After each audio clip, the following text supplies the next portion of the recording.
स्वागत है गौरव शुक्ला मैं हूं तुहाडे नाल इस बुलेटिन का आगाज दिन की सब तो वड्डी खबर दे नाल। 7वें दौर की गलबात तो पहला ही किसान जथेबंदियां ने अपने अगे दे एक्शन प्लान का ऐलान कर दिता। जथेबंदियां ने 26 जनवरी तक के प्रोग्रामां का ऐलान किया। कानूनां नूं लैके किसानां ने सरकार की नीयत ते भी शक जताया है।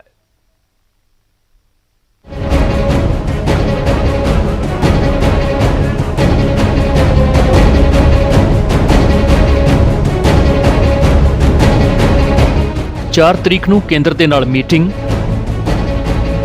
5 ਤਰੀਕ ਨੂੰ ਸੁਪਰੀਮ ਕੋਰਟ ਦੇ ਵਿੱਚ ਸੁਣਵਾਈ ਅਤੇ 6 ਤਰੀਕ ਤੱਕ ਕਿਸਾਨਾਂ ਨੇ ਆਪਣਾ ਅਗਲਾ ਐਕਸ਼ਨ ਪਲਾਨ ਐਲਾਨ ਕਰ ਦਿੱਤਾ। 6 ਤਰੀਕ ਨੂੰ ਕਿਸਾਨ ਦਿੱਲੀ ਬਾਰਡਰ ਤੋਂ ਦਿੱਲੀ ਜੈਪੁਰ ਹਾਈਵੇ ਤੇ ਖੇੜਾ ਬਾਰਡਰ ਤੇ ਤੱਕ ਟਰੈਕਟਰ ਮਾਰਚ ਕਰਨਗੇ।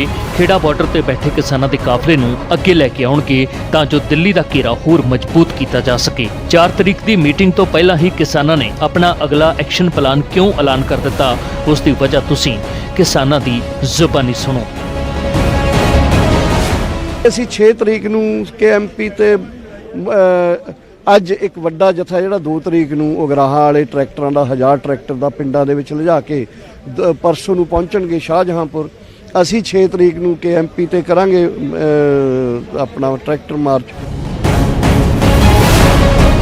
ਕਿਸਾਨਾਂ ਨੂੰ ਲੱਗਦਾ ਹੈ ਕਿ ਅੰਦੋਲਨ ਲੰਬਾ ਚੱਲੇਗਾ, ਇਸ ਲਈ 6 ਤਰੀਕ ਤੋਂ ਅੰਦੋਲਨ ਨੂੰ ਹੋਰ ਤੇਜ਼ ਕਰਨ ਦਾ ਐਲਾਨ ਵੀ ਕਰ ਦਿੱਤਾ ਗਿਆ। 7 ਨੂੰ ਜਾਂ 8 ਨੂੰ ਜਾਂ 9 ਨੂੰ ਸਾਡਾ ਜਿਹੜਾ ਜੈਪੁਰ ਬਾਰਡਰ ਤੇ ਲੱਗਿਆ ਹੈ ਉਸ ਨੂੰ ਤੋਰਾਂਗੇ ਦਿੱਲੀ ਵੱਲ ਨੂੰ।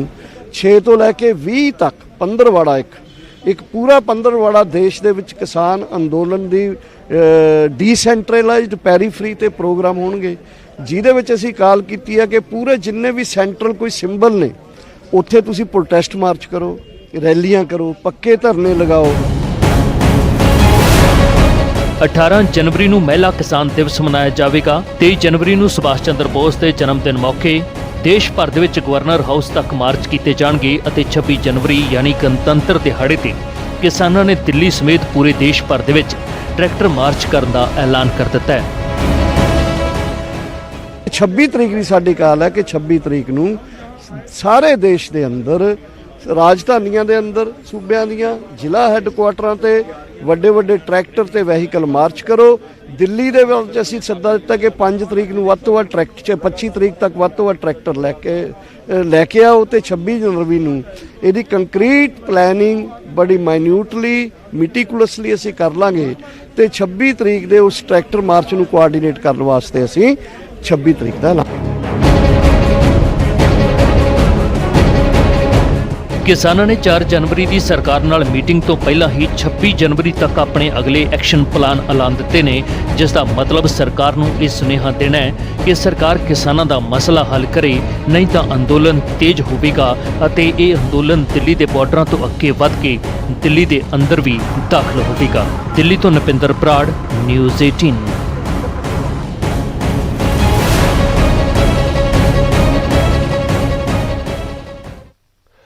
ਤਾਂ ਕਿਸਾਨਾਂ ਦੇ ਵੱਲੋਂ ਅੱਗੇ ਦੀ ਰਣਨੀਤੀ ਵੀ ਐਲਾਨ ਦਿੱਤੀ ਗਈ ਹੈ। ਕਰੀਬ 25 ਦਿਨਾਂ ਦੀ ਰਣਨੀਤੀ ਦਾ ਐਲਾਨ ਕਿਸਾਨ ਜਥੇਬੰਦੀਆਂ ਨੇ ਕਰ ਦਿੱਤਾ ਹੈ। ਕਿਸਾਨ ਆਗੂ ਇਹ ਵੀ ਕਹਿ ਰਹੇ ਨੇ ਕਿ ਸੰਵਿਧਾਨ ਦੇ ਮੁਤਾਬਿਕ ਕੇਂਦਰ ਨੂੰ ਇਹਨਾਂ ਕਾਨੂੰਨਾਂ ਦੇ ਵਿੱਚ ਬਦਲ ਕਰਨ ਦਾ ਕੋਈ ਅਧਿਕਾਰ ਨਹੀਂ ਹੈ, ਯਾਨੀ ਕਿ ਤਰਮੀਮ ਕਰਨ ਦਾ ਕੋਈ ਅਧਿਕਾਰ ਨਹੀਂ। ਇਹ ਅਧਿਕਾਰ ਸੂਬਾ ਸਰਕਾਰਾਂ ਦਾ ਹੈ। ਸੂਬਾ ਸਰਕਾਰਾਂ ਦੇ ਕੋਲ ਹੀ ਰਹਿਣਾ ਚਾਹੀਦਾ ਹੈ। ਪਹਿਲੇ ਉਹ ਹੈਗੇ ਸੀਗੇ ਸਟੇਟ ਸਰਕਾਰਾਂ ਕੋਲ ਅਧਿਕਾਰ ਤੇ ਸਾਰੇ ਖੇਤੀ ਨੀਤੀ ਬਣਾਉਣ ਦੀ, ਤਿਆਰ ਕਰਨ ਦੀ ਖੇਤੀ ਨੀਤੀ ਜੋ भी थी वो स्टेट सरकारों के पास थी।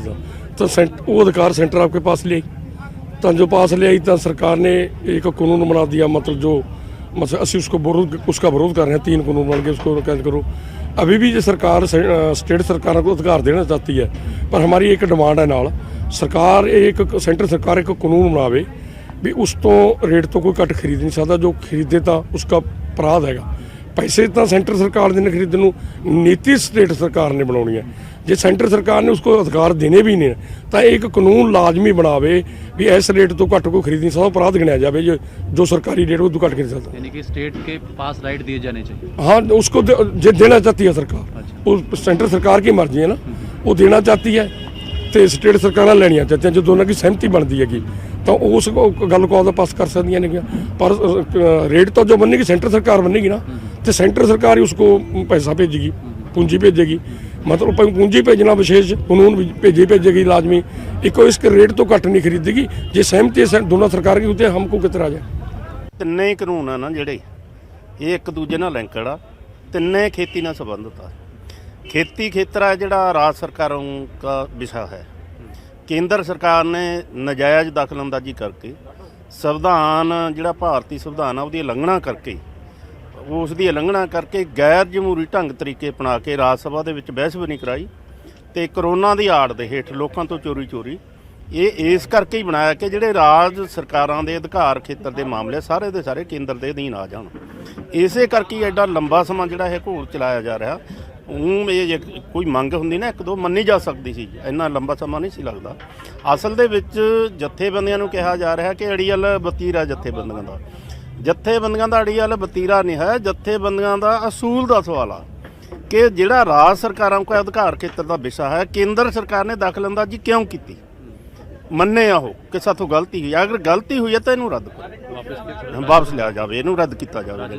हाँ इसे करके असल जो बड़ा घोल है ना लंबा घोल है जिन्हों असीं कहने हैं कि ये महीनों बधी होर चल सकता। केंद्र नहीं चाहता, केंद्र चाहता एक राष्ट्र, राज सरकार होण ही ना।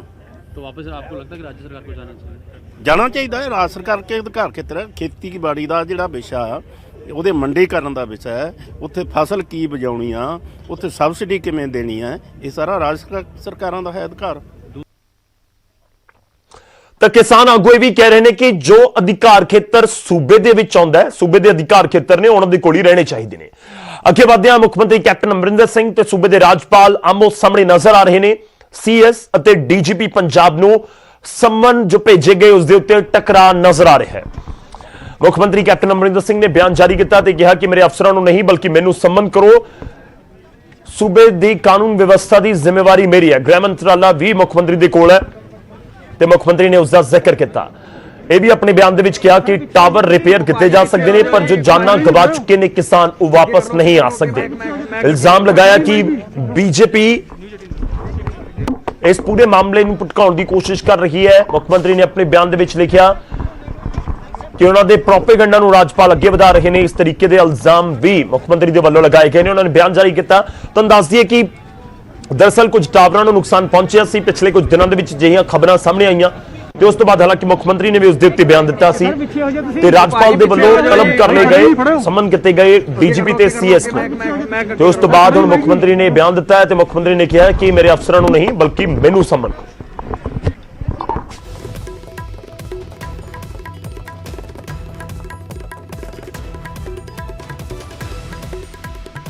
ਹੁਣ ਅੱਗੇ ਵਧਦੇ ਹਾਂ। ਸਿਆਸਤ ਇਸ ਸਮੇਂ ਅੰਦੋਲਨ ਦੇ ਉੱਤੇ ਵੀ ਹੋ ਰਹੀ ਹੈ, ਉਸ ਦਾ ਜ਼ਿਕਰ ਕਰਾਂਗੇ। ਸ਼੍ਰੋਮਣੀ ਅਕਾਲੀ ਦਲ ਦੇ ਪ੍ਰਧਾਨ ਸੁਖਬੀਰ ਸਿੰਘ ਬਾਦਲ ਨੇ ਦੇਸ਼ ਦੇ ਪ੍ਰਧਾਨ ਮੰਤਰੀ ਦੇ ਉੱਤੇ ਤਿੱਖਾ ਵਾਰ ਕੀਤਾ। ਉਹਨਾਂ ਨੇ ਕਿਹਾ ਕਿ ਪ੍ਰਧਾਨ ਮੰਤਰੀ ਨਰਿੰਦਰ ਮੋਦੀ ਨੂੰ ਕੋਈ ਫਿਕਰ ਨਹੀਂ ਹੈ। ਸੁਖਬੀਰ ਬਾਦਲ ਨੇ ਪ੍ਰਧਾਨ ਮੰਤਰੀ ਤੇ ਸਿੱਧਾ ਹਮਲਾ ਬੋਲਿਆ ਤੇ ਕਿਹਾ ਕਿ ਸੜਕਾਂ ਦੇ ਉੱਤੇ ਕਿਸਾਨ ਬੈਠੇ ਹੋਏ ਨੇ ਪਰ ਮੋਦੀ ਬੇਫਿਕਰ ਹੈ, ਪ੍ਰਧਾਨ ਮੰਤਰੀ ਨੂੰ ਕਿਸੇ ਦਾ ਕੋਈ ਫਿਕਰ ਨਹੀਂ ਹੈ। ਤਲਖ ਟਿੱਪਣੀਆਂ ਸੁਖਬੀਰ ਸਿੰਘ ਬਾਦਲ ਦੇ ਵੱਲੋਂ ਕੀਤੀਆਂ ਗਈਆਂ ਨੇ। ਸ਼੍ਰੋਮਣੀ ਅਕਾਲੀ ਦਲ ਦੇ ਪ੍ਰਧਾਨ ਨੇ ਕਿਸਾਨ ਅੰਦੋਲਨ ਨੇ ਸਰਕਾਰ ਦੀਆਂ ਜੜ੍ਹਾਂ ਹਿਲਾ ਦਿੱਤੀਆਂ ਨੇ, ਬੀਜੇਪੀ ਦੇ ਪੈਰਾਂ ਹੇਠੋਂ ਜ਼ਮੀਨ ਖਿਸਕਣ ਲੱਗੀ ਹੈ। ਤਲਵੰਡੀ ਸਾਬੋ ਪਹੁੰਚੇ ਸਨ ਅਕਾਲੀ ਦਲ ਦੇ ਪ੍ਰਧਾਨ। ਅਕਾਲੀ ਦਲ ਨੇ ਮ੍ਰਿਤਕ ਕਿਸਾਨਾਂ ਨੂੰ ਉੱਥੇ ਸ਼ਰਧਾਂਜਲੀ ਦਿੱਤੀ। ਸੁਖਬੀਰ ਸਿੰਘ ਬਾਦਲ ਉੱਥੇ ਪਹੁੰਚੇ ਹੋਏ ਸਨ ਤੇ ਇਸ ਵਿਚਾਲੇ ਉਹ ਕੇਂਦਰ ਦੀ ਸਰਕਾਰ ਦੇ ਉੱਤੇ ਵਰਦੇ ਹੋਏ ਨਜ਼ਰ ਆਏ। ਸਿੱਧਾ ਤੇ ਤਿੱਖਾ ਹਮਲਾ ਪ੍ਰਧਾਨ ਮੰਤਰੀ ਦੇ ਉੱਤੇ ਵੀ ਕਰਦੇ ਨਜ਼ਰ ਆਏ ਨੇ ਸੁਖਬੀਰ ਸਿੰਘ ਬਾਦਲ। ਦੇਸ਼ ਦੇ ਹੁਕਮਰਾਨ ਮੋਦੀ ਨੂੰ ਕੋਈ ਫਿਕਰ ਤੇ ਪਰਵਾਹ ਨਹੀਂ।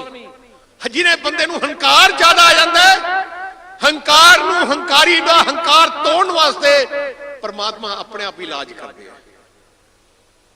ਜਿਹੜਾ ਸੋਚਦਾ ਹੈ ਕਿ ਮੇਰੇ ਸਾਹਮਣੇ ਕੋਈ ਨਹੀਂ ਹੈ, ਉਦੋਂ ਹੀ ਪਤਾ ਲੱਗਦਾ ਜਦੋਂ ਧਰਤੀ ਥੱਲੋਂ ਹਿੱਲਣ ਲੱਗ ਜਾਂਦੀ ਹੈ। ਜਿਹਦੇ ਵਿੱਚ ਮੈਂ ਆ ਜੇ, ਜਿਹੜੇ ਇਨਸਾਨ ਵਿੱਚ ਮੈਂ ਆ ਜੇ ਉਹ ਇਨਸਾਨ ਫਿਰ ਖਤਮ ਹੋ ਜਾਂਦਾ। ਉਹਦਾ ਮਤਲਬ ਉਸ ਜਿਹਨੂੰ ਮੈਂ ਆ ਗਈ, ਇਹਦਾ ਮਤਲਬ ਹੁਣ ਉਹਦਾ ਕੰਮ ਥੱਲੇ ਜਾਣਾ ਹੀ ਜਾਣਾ। ਸਿੱਖ ਪੰਥ ਜਿੱਥੇ ਵੀ ਲੜਾਈ ਲੜਦਾ ਫਿਰ ਫਤਿਹ ਹੁੰਦੀ ਹੈ। ਆਪਣੇ ਆਪ ਨੂੰ ਵਿਰਸੇ 'ਚ ਮਿਲੇ, ਉਹਨੂੰ ਪਤਾ ਨਹੀਂ ਸੀ ਕਿ ਐਡੀ ਭਾਜੜ ਪਾ ਦਾਂਗੇ। ਅੱਗੇ ਵਧਦੇ ਹਾਂ, ਅਗਲੀ ਖਬਰ ਦਾ ਰੁਖ ਕਰਦੇ ਹਾਂ। ਗੱਲ ਹੋਵੇਗੀ ਪੰਜਾਬ ਆਮ ਆਦਮੀ ਪਾਰਟੀ ਦੀ। ਪੰਜਾਬ ਆਮ ਆਦਮੀ ਪਾਰਟੀ ਦੇ ਸਹਿ ਇੰਚਾਰਜ ਲਗਾਏ ਗਏ ਨੇ ਰਾਘਵ ਚੱਡਾ, ਤੇ ਰਾਘਵ ਚੱਡਾ ਨੇ ਕਿਸਾਨੀ ਅੰਦੋਲਨ ਨੂੰ ਲੈ ਕੇ ਬੀਜੇਪੀ ਦੇ ਖਿਲਾਫ ਮੋਰਚਾ ਖੋਲ੍ਹਿਆ ਹੈ। ਪਰ ਵਿਰੋਧੀ ਪਾਰਟੀਆਂ ਲਗਾਤਾਰ ਬੀਜੇਪੀ ਨੂੰ ਘੇਰਨ ਦੇ ਵਿੱਚ ਲੱਗੀਆਂ ਹੋਈਆਂ ਨੇ।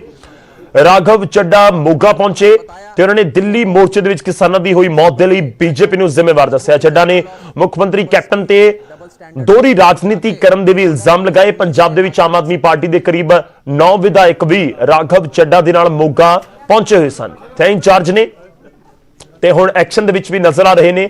ਰਾਘਵ ਚੱਡਾ ਨਵੇਂ ਸਾਲ ਦੀ ਸ਼ੁਰੂਆਤ ਦੇ ਨਾਲ ਹੀ ਇਲੈਕਸ਼ਨ ਮੋਡ ਦੇ ਵਿੱਚ ਵੀ ਆਮ ਆਦਮੀ ਪਾਰਟੀ ਨਜ਼ਰ ਆ ਰਹੀ ਹੈ, ਕਿਉਂਕਿ 2022 ਦੇ ਬਿਲਕੁਲ ਸ਼ੁਰੂਆਤ ਦੇ ਵਿੱਚ ਹੀ ਪੰਜਾਬ ਦੇ ਵਿੱਚ ਵਿਧਾਨ ਸਭਾ ਚੋਣਾਂ ਹੋਣ ਜਾ ਰਹੀਆਂ ਨੇ ਤੇ ਉਸ ਤੋਂ ਪਹਿਲਾਂ ਆਮ ਆਦਮੀ ਪਾਰਟੀ ਪੂਰਾ ਜ਼ੋਰ ਲਗਾਉਂਦੀ ਨਜ਼ਰ ਆ ਰਹੀ ਹੈ। ਕਿਸਾਨੀ ਅੰਦੋਲਨ ਇਸ ਸਮੇਂ ਚੱਲ ਰਿਹਾ ਤੇ ਉਸ ਨੂੰ ਲੈ ਕੇ ਕੇਂਦਰ ਦੀ ਸਰਕਾਰ ਤੇ भी निशाना ਤੇ ਨਾਲੇ ਪੰਜਾਬ ਸਰਕਾਰ ਤੇ भी।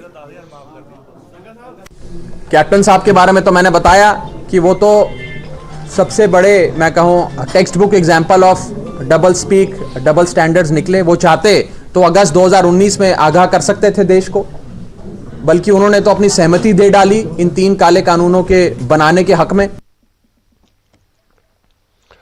उधर दिल्ली के बार्डर के उत्ते डटे हुए किसान अगे मौसम की भी चुनौती खड़ी है। सवेर तो मौसम खराब उत्थे नजर आया ते मीह वाला मौसम बुधवार तक रहने की संभावना भी जताई जा रही है। हालांकि ਵੱਡੇ पद्धर ते इंतजाम भी किसान जथेबंदियों के वलों किए गए हैं, पर बरसात की वजह के उत्थे ठंड दे विच भी इजाफा होया है।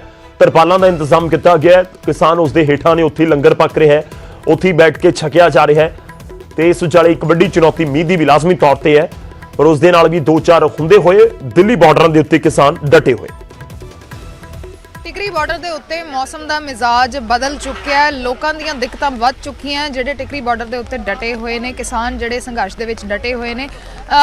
ਤੇਜ਼ ਬਾਰਿਸ਼ ਹੋ ਰਹੀ ਹੈ, ਵਿੱਚ ਰੁਕ ਕੇ ਵੀ ਬਾਰਿਸ਼ ਹੋ ਰਹੀ ਹੈ। ਤੁਸੀਂ ਦੇਖ ਸਕਦੇ ਹੋ ਕਿ ਬਾਰਿਸ਼ ਦਾ ਮਾਹੌਲ ਕਿਵੇਂ ਦਾ ਹੈਗਾ। ਤਰਪਾਲਾਂ ਲਾਈਆਂ ਗਈਆਂ ਨੇ, ਬਾਰਿਸ਼ ਲਗਾਤਾਰ ਜਾਰੀ ਹੈ ਤੇ ਬਾਰਿਸ਼ ਦੇ ਹੁੰਦੇ ਹੋਏ ਜਿਹੜੇ ਕੰਮ ਨੇ ਉਹ ਨਾ ਰੁਕਣ, ਕਿਸੇ ਵੀ ਤਰ੍ਹਾਂ ਤਰਪਾਲਾਂ ਲਾਈਆਂ ਗਈਆਂ ਨੇ ਤੇ ਨਾਲ ਹੀ ਤਰਪਾਲਾਂ ਦਾ ਹੋਰ ਦਾ ਵੀ ਇੰਤਜ਼ਾਮ ਕੀਤਾ ਜਾ ਰਿਹਾ। ਤੁਸੀਂ ਦੇਖ ਸਕਦੇ ਹੋ ਕਿ ਚੁੱਲ੍ਹੇ ਦੇ ਉੱਤੇ ਵੀ ਤਰਪਾਲ ਪਾਈ ਗਈ ਹੈ। ਦੂਸਰੇ ਪਾਸੇ ਜਿੱਧਰ ਲੰਗਰ ਛਕਾਇਆ ਜਾ ਰਿਹਾ ਉਸ ਪਾਸੇ ਵੀ ਤਰਪਾਲ ਪਾ ਕੇ ਇੰਤਜ਼ਾਮ ਕੀਤਾ ਗਿਆ। ਬਾਰਿਸ਼ ਹੋਣ ਦੇ ਨਾਲ ਦਿੱਕਤਾਂ ਜਿਹੜੀਆਂ ਨੇ ਆਮ ਲੋਕਾਂ ਦੀਆਂ ਜਿਹੜੇ ਧਰਨੇ ਦੇ ਵਿੱਚ ਸ਼ਾਮਲ ਨੇ ਹੋਰ ਵਧੀਆਂ ਨਜ਼ਰ ਆ ਰਹੀਆਂ ਨੇ। ਸੰਭਾਵਨਾ ਦੱਸੀ ਗਈ ਹੈ ਕਿ ਆਉਣ ਵਾਲੇ ਦਿਨਾਂ ਦੇ ਵਿੱਚ ਲਗਾਤਾਰ ਬਾਰਿਸ਼ ਹੋਣੀ ਹੈ ਤੇ ਉਸ ਦੇ ਹੋਰ ਇੰਤਜ਼ਾਮ ਵੀ ਕੀਤੇ ਜਾ ਰਹੇ ਨੇ। ਦੇਖ ਸਕਦੇ ਹੋ ਤੁਸੀਂ ਕਿ ਲੰਗਰ ਛਕਾਇਆ ਜਾ ਰਿਹਾ ਹੈ। ਬਾਰਿਸ਼ ਦਾ ਮੌਸਮ ਸ਼ੁਰੂ ਹੋ ਚੁੱਕਿਆ। ਸਵੇਰੇ ਥੋੜੀ ਬਾਰਿਸ਼ ਹੋਈ ਸੀ, ਰੁਕ ਕੇ ਵਿੱਚ ਬਾਰਿਸ਼ ਹੁੰਦੀ ਰਹੀ ਹੈ ਤੇ ਹੁਣ ਵੀ ਬਾਰਿਸ਼ ਦਾ ਜਿਹੜਾ ਦੌਰ ਹੈ ਉਹ ਜਾਰੀ ਹੈ। ਆਉਣ ਵਾਲੇ ਕੁਝ ਦਿਨਾਂ ਦੇ ਵਿੱਚ ਜ਼ਿਆਦਾ ਬਾਰਿਸ਼, ਲਗਾਤਾਰ ਬਾਰਿਸ਼ ਦੱਸੀ ਗਈ ਹੈ ਤੇ ਉਸ ਦੇ ਚੱਲਦੇ ਦਿੱਕਤਾਂ ਜ਼ਰੂਰ ਵੱਧ ਗਈਆਂ ਨੇ, ਲੇਕਿਨ ਤਿਆਰੀ ਕਿਸਾਨਾਂ ਦੇ ਨਾਲ ਅਸੀਂ ਜਿਵੇਂ ਗੱਲ ਕੀਤੀ, ਤਿਆਰੀ ਕਿਸਾਨਾਂ ਦੇ ਵੱਲੋਂ ਕੀਤੀ ਗਈ ਹੈ। ਤਰਪਾਲਾਂ, ਰੱਸੇ ਪਿਛਲੇ ਦਿਨਾਂ ਦੇ ਵਿੱਚ ਜਦ ਬਾਰਿਸ਼ ਹੋਈ ਸੀ ਤਾਂ ਹੋਰ ਤਰਪਾਲਾਂ ਤੇ ਰੱਸੇ ਮੰਗਵਾਏ ਗਏ ਸੀਗੇ ਤੇ ਉਸ ਦੇ ਚੱਲਦੇ ਤਿਆਰੀ ਕੀਤੀ ਗਈ ਹੈ। ਟਰਾਲੀਆਂ ਦੇ ਉੱਤੇ ਤਰਪਾਲਾਂ ਪਾਈਆਂ ਗਈਆਂ ਨੇ, ਚੁੱਲ੍ਹੇ ਦੇ ਉੱਤੇ ਤਰਪਾਲਾਂ ਪਾਈਆਂ ਗਈਆਂ ਨੇ ਤੇ ਇਸ ਦੇ ਚੱਲਦੇ ਤਿਆਰੀ ਪੂਰੀ ਹੈ, ਪਰ ਦਿੱਕਤਾਂ ਜ਼ਰੂਰ ਵਧਣ ਵਾਲੀਆਂ ਨੇ ਕਿਉਂਕਿ ਠੰਡ ਵੀ ਇਹਦੇ ਨਾਲ ਜ਼ਰੂਰ ਵਧੇਗੀ। ਟਿਕਰੀ ਬਾਰਡਰ ਤੋਂ ਕੈਮਰਾਮੈਨ ਲਾਲਤਾ ਪ੍ਰਸਾਦ ਦੇ ਨਾਲ ਅਰਸ਼ਦੀਪ ਪਰਸ਼ੀ, ਨਿਊਜ਼ 18। ਹੁਣ ਅੱਗੇ ਵਧਦੇ ਤੇ ਗੱਲ ਕਰੋਨਾ ਦੀ ਹੋਏਗੀ। ਕਰੋਨਾ ਵੈਕਸੀਨ ਦਾ ਹੁਣ ਜ਼ਿਕਰ ਜ਼ਿਆਦਾ ਹੋ ਰਿਹਾ ਹੈ ਤੇ ਕਰੋਨਾ ਵੈਕਸੀਨ ਦੇ ਉੱਤੇ ਗੁੱਡ ਨਿਊਜ਼ ਬਸ ਕੁਝ ਹੀ ਘੰਟਿਆਂ ਦੇ ਵਿੱਚ ਮਿਲਣ ਜਾ ਰਹੀ ਹੈ। ਜੋ ਦੱਸਿਆ ਜਾ ਰਿਹਾ ਹੈ ਐਤਵਾਰ ਨੂੰ DCGI ਦੀ ਪ੍ਰੈਸ ਕਾਨਫਰੰਸ ਹੋਵੇਗੀ। ਹੁਣ ਤੋਂ ਕੁਝ ਘੰਟਿਆਂ ਬਾਅਦ DCGI ਦੇ ਵੱਲੋਂ ਪ੍ਰੈਸ ਕਾਨਫਰੰਸ ਕੀਤੀ ਜਾਣੀ ਹੈ ਸਵੇਰੇ 11 ਵਜੇ। ਸਵੇਰੇ 11 ਵਜੇ ਪ੍ਰੈਸ ਕਾਨਫਰੰਸ ਹੋਵੇਗੀ। DCGI ਦੇ ਵੱਲੋਂ 2 ਵੈਕਸੀਨਸ ਨੂੰ ਮਨਜ਼ੂਰੀ ਮਿਲ ਸਕਦੀ ਹੈ, ਰਸਮੀ ਮਨਜ਼ੂਰੀ ਤੁਸੀਂ ਕਹਿ ਸਕਦੇ ਹੋ। ਕੋਵਿਸ਼ੀਲਡ ਤੇ ਕੋਵੈਕਸੀਨ ਦੀ ਸਿਫਾਰਿਸ਼ ਆਲਰੇਡੀ ਐਕਸਪਰਟ ਪੈਨਲ ਕਰ ਚੁੱਕਿਆ ਹੈ ਤੇ ਐਕਸਪਰਟ ਕਮੇਟੀ ਨੇ 2 ਵੈਕਸੀਨਾਂ ਦੀ ਸਿਫਾਰਿਸ਼ ਕੀਤੀ ਹੈ ਤੇ ਉਸ ਤੋਂ ਬਾਅਦ DCGI ਦੀ ਜਿਹੜੀ ਅਪਰੂਵਲ ਹੈ ਉਹ ਚਾਹੇ ਰਸਮੀ ਤੌਰ ਤੇ ਹੋਵੇ ਪਰ ਜ਼ਰੂਰੀ ਹੈ। ਇਸ ਕਰਕੇ ਹੁਣ ਉਮੀਦ ਇਹੀ ਕੀਤੀ ਜਾ ਰਹੀ ਹੈ ਕਿ ਜਦੋਂ 11 ਵਜੇ ਸਵੇਰ ਦੇ 11 ਵਜੇ ਜਦੋਂ ਇਹ ਪ੍ਰੈਸ ਕਾਨਫਰੰਸ ਹੋਵੇਗੀ DCGI ਦੀ ਤਾਂ ਉਸ ਦੇ ਵਿੱਚ ਅਫੀਸ਼ੀਅਲ ਤੌਰ ਦੇ ਉੱਤੇ ਅਨਾਉਂਸਮੈਂਟ ਹੋ ਜਾਏਗਾ। ਤਾਂ DCGI ਦੀ ਇਸ ਪ੍ਰੈਸ ਕਾਨਫਰੰਸ ਦੇ ਉੱਤੇ ਪੂਰੇ ਦੁਨੀਆ ਦੀ ਨਜ਼ਰ ਹੋਏਗੀ, ਪੂਰੇ ਦੇਸ਼ ਦੇ ਨਾਲ ਪੂਰੀ ਦੁਨੀਆ ਦੀ ਨਜ਼ਰ ਹੋਏਗੀ ਕਿਉਂਕਿ ਹਿੰਦੁਸਤਾਨ ਦੀ ਵੈਕਸੀਨ ਇਹ ਕਿਹਾ ਜਾ ਰਿਹਾ ਕਿ ਸਸਤੀ ਤੇ ਦੂਜੇ ਪਾਸੇ ਕਿਉਂਕਿ ਜਿਹੜੀ UK ਦੀ ਵੈਕਸੀਨ ਤਿਆਰ ਕੀਤੀ ਗਈ ਉਸ ਨੂੰ ਬਹੁਤ ਜ਼ਿਆਦਾ ਰੈਫਰੀਜਰੇਟਰ ਦੀ ਜ਼ਰੂਰਤ ਹੈ, ਯਾਨੀ ਕਿ ਟੈਂਪਰੇਚਰ ਬਹੁਤ ਲੋ ਹੋਣਾ ਚਾਹੀਦਾ ਹੈ। ਉਹ -70 ਤੱਕ ਕਿਹਾ ਜਾ ਰਿਹਾ ਕਿ ਉਸ ਦਾ ਟੈਂਪਰੇਚਰ ਚਾਹੀਦਾ, ਉੱਥੇ ਹੀ ਉਸ ਨੂੰ ਰੱਖਿਆ ਜਾ ਸਕਦਾ ਹੈ। ਪਰ ਜਿਹੜੀ ਕੋਵੀਸ਼ੀਲਡ ਹੈ ਉਸ ਨੂੰ ਟੈਂਪਰੇਚਰ 2 ਤੋਂ 8 ਹੋਵੇ ਯਾਨੀ ਕਿ ਨਾਰਮਲ ਫ੍ਰਿਜ ਜਿਹੜੇ ਆਪਣੇ ਘਰਾਂ ਦੇ ਫ੍ਰਿਜ ਹੁੰਦੇ ਨੇ ਉੱਥੇ ਵੀ ਇੰਨਾ ਟੈਂਪਰੇਚਰ ਹੁੰਦਾ ਹੈ ਤਾਂ ਉੱਥੇ ਵੀ ਰੱਖਿਆ ਜਾ ਰਿਹਾ ਹੈ। ਹਾਲਾਂਕਿ ਜਿਹੜੀ ਪੂਰੀ ਇਨਫੋਰਮੇਸ਼ਨ ਹੈ ਜਦੋਂ ਅਨਾਉਂਸਮੈਂਟ ਅਫੀਸ਼ੀਅਲ ਤੌਰ ਦੇ ਉੱਤੇ ਹੋਏਗੀ ਤਾਂ ਉਸ ਤੋਂ ਬਾਅਦ ਕਲੀਅਰ ਹੋਏਗਾ। ਤਾਂ ਸਵੇਰੇ 11 ਵਜੇ ਦਾ ਇੰਤਜ਼ਾਰ ਜਦੋਂ DCGI ਦੀ ਪ੍ਰੈਸ ਕਾਨਫਰੰਸ ਹੋਏਗੀ ਤੇ ਉਮੀਦ ਇਹੀ ਹੈ ਕਿ ਉਸ ਦੇ ਵਿੱਚ ਅਫੀਸ਼ੀਅਲ ਤੌਰ ਦੇ ਉੱਤੇ ਭਾਰਤ ਦੀ ਵੈਕਸੀਨ ਦਾ ਅਨਾਉਂਸਮੈਂਟ ਕਰ ਦਿੱਤਾ ਜਾਏ।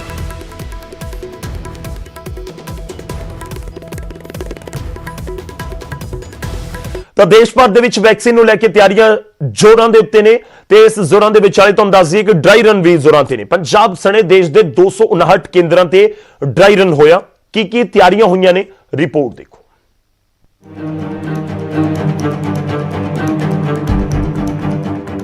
ਕੋਰੋਨਾ ਮਹਾਮਾਰੀ ਦੇ ਦੌਰ ਵਿਚਾਲੇ ਤਸਵੀਰਾਂ ਉਮੀਦ ਨਾਲ ਭਰੀਆਂ ਨੇ। ਤਸਵੀਰਾਂ ਕੋਰੋਨਾ ਵੈਕਸੀਨ ਦੇ ਡਰਾਈ ਰਨ ਦੀਆਂ ਨੇ। ਪੂਰੇ ਦੇਸ਼ ਦੇ ਵਿੱਚ ਕੋਰੋਨਾ ਵੈਕਸੀਨ ਦਾ ਡਰਾਈ ਰਨ ਸ਼ੁਰੂ ਹੋ ਗਿਆ ਹੈ। ਦੇਸ਼ ਭਰ ਦੇ 116 ਜ਼ਿਲ੍ਹਿਆਂ ਦੇ 259 ਕੇਂਦਰਾਂ ਤੇ ਵੈਕਸੀਨ ਦਾ ਡਰਾਈ ਰਨ ਚੱਲ ਰਿਹਾ ਹੈ। ਦਿੱਲੀ ਦੇ ਵਿੱਚ ਵੀ 3 ਕੇਂਦਰਾਂ ਤੇ ਟ੍ਰਾਇਲ ਕੀਤਾ ਗਿਆ।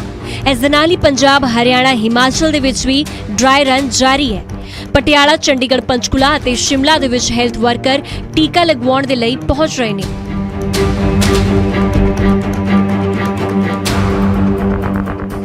ਕੋਵਿਡ ਵੈਕਸੀਨ ਨੂੰ ਲੈ ਕੇ ਡਰਾਈ ਰਨ ਟ੍ਰਾਇਲ ਜਿਹੜਾ ਹੈ ਅੱਜ ਉਹ ਕੀਤਾ ਗਿਆ। ਚੰਡੀਗੜ੍ਹ ਦੀ ਆਪਾਂ ਗੱਲ ਕਰੀਏ, ਚੰਡੀਗੜ੍ਹ ਦੇ ਸੈਕਟਰ 16, ਸੈਕਟਰ 32 ਤੇ ਮਨੀ ਮਾਜਰਾ ਹਸਪੀਟਲ 'ਚ ਇਹ ਡਰਾਈ ਰਨ ਟ੍ਰਾਇਲ ਕੀਤਾ ਗਿਆ।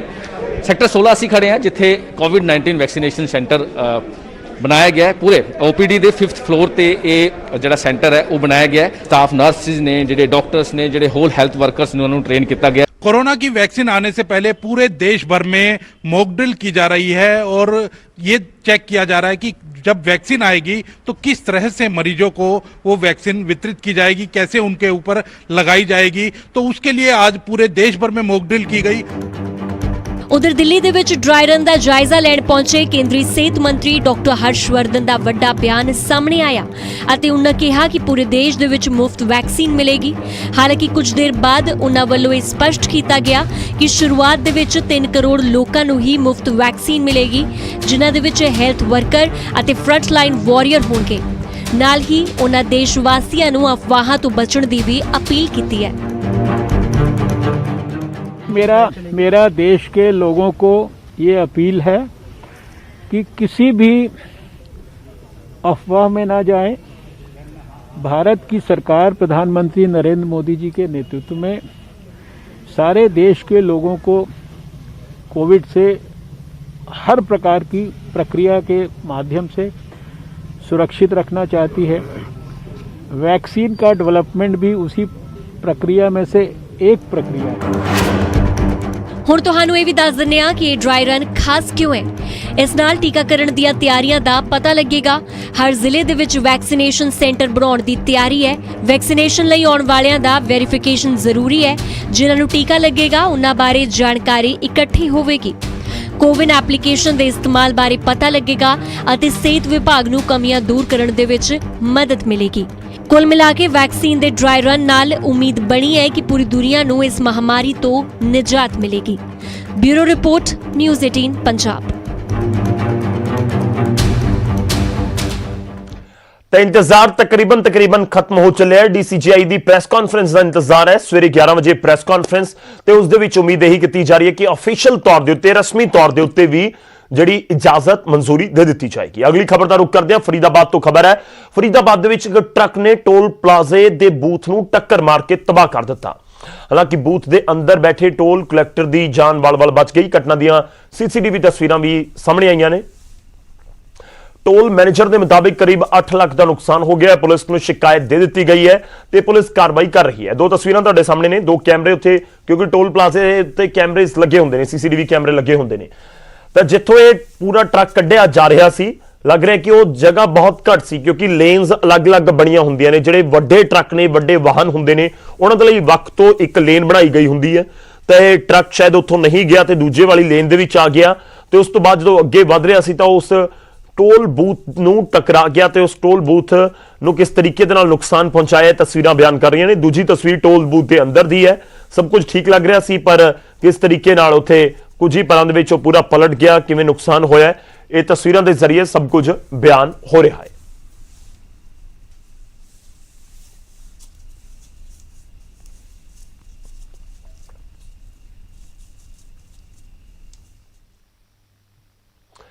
ਹੁਣ ਰੁਕ ਕਰਦੇ ਹਾਂ ਮਨਾਲੀ ਦਾ, ਹਿਮਾਚਲ ਪ੍ਰਦੇਸ਼ ਦਾ। ਮਨਾਲੀ ਦੇ ਵਿੱਚ ਬਰਫ਼ਬਾਰੀ ਲਗਾਤਾਰ ਜਾਰੀ ਹੈ, ਬਰਫ਼ਬਾਰੀ ਦਾ ਦੌਰ ਲਗਾਤਾਰ ਜਾਰੀ ਹੈ। ਬਰਫ਼ ਦੇ ਵਿੱਚ 500 ਟੂਰਿਸਟ ਵੀ ਫਸੇ ਨੇ। ਅਟਲ ਟਨਲ ਦੇ ਕੋਲ ਇਹ ਟੂਰਿਸਟ ਫਸੇ ਨੇ, ਜਿਨ੍ਹਾਂ ਨੂੰ ਹੁਣ ਰੈਸਕਿਊ ਲਗਾਤਾਰ ਕੀਤਾ ਜਾ ਰਿਹਾ ਹੈ। ਟੂਰਿਸਟਾਂ ਨੂੰ ਬਾਹਰ ਕੱਢਣ ਦੇ ਲਈ ਰੈਸਕਿਊ ਆਪਰੇਸ਼ਨ ਕੀਤਾ ਜਾ ਰਿਹਾ ਹੈ। ਸੜਕਾਂ ਤੇ ਬਰਫ਼ ਦੇ ਨਾਲ ਭਾਰੀ ਦਿੱਕਤਾਂ ਦਾ ਸਾਹਮਣਾ ਜ਼ਰੂਰ ਉੱਥੇ ਜਿਹੜੇ ਟੂਰਿਸਟ ਸੈਲਾਨੀ ਪਹੁੰਚੇ ਹੋਏ ਨੇ ਉਹਨਾਂ ਨੂੰ ਕਰਨਾ ਪੈ ਰਿਹਾ ਹੈ। ਜ਼ਬਰਦਸਤ ਬਰਫ਼ਬਾਰੀ ਹੋਈ ਹੈ ਮਨਾਲੀ ਜਾਂ ਪੂਰੇ ਹਿਮਾਚਲ ਦੇ ਜਿਹੜੇ ਉੱਪਰੀ ਹਿਮਾਚਲ ਦੇ ਕਹੇ ਜਾਂਦੇ ਨੇ ਜ਼ਿਲ੍ਹੇ ਜਾਂ ਇਲਾਕੇ ਤੇ ਜ਼ਬਰਦਸਤ ਬਰਫ਼ਬਾਰੀ ਹੋਈ ਹੈ। ਇਹ ਤਸਵੀਰਾਂ ਦੇ ਨਾਲ ਤੁਸੀਂ ਅੰਦਾਜ਼ਾ ਲਗਾ ਸਕਦੇ ਹੋ ਕਿ ਉੱਥੇ ਇਸ ਸਮੇਂ ਕੀ ਹਾਲਾਤ ਹੋਣਗੇ। ਬਿਲਕੁਲ ਹਰ ਪਾਸੇ ਚਿੱਟੀ ਚਾਦਰ ਬਰਫ਼ ਦੀ ਵਿਛੀ ਹੋਈ ਨਜ਼ਰ ਆ ਰਹੀ ਹੈ ਤੇ ਇਸ ਵਿਚਾਲੇ ਕੁਝ ਜਿਹੜੇ ਸੈਲਾਨੀ ਨੇ ਉੱਥੇ ਫਸ ਗਏ ਤੇ ਉਹਨਾਂ ਨੂੰ ਰੈਸਕਿਊ ਕੀਤਾ ਜਾ ਰਿਹਾ ਹੈ।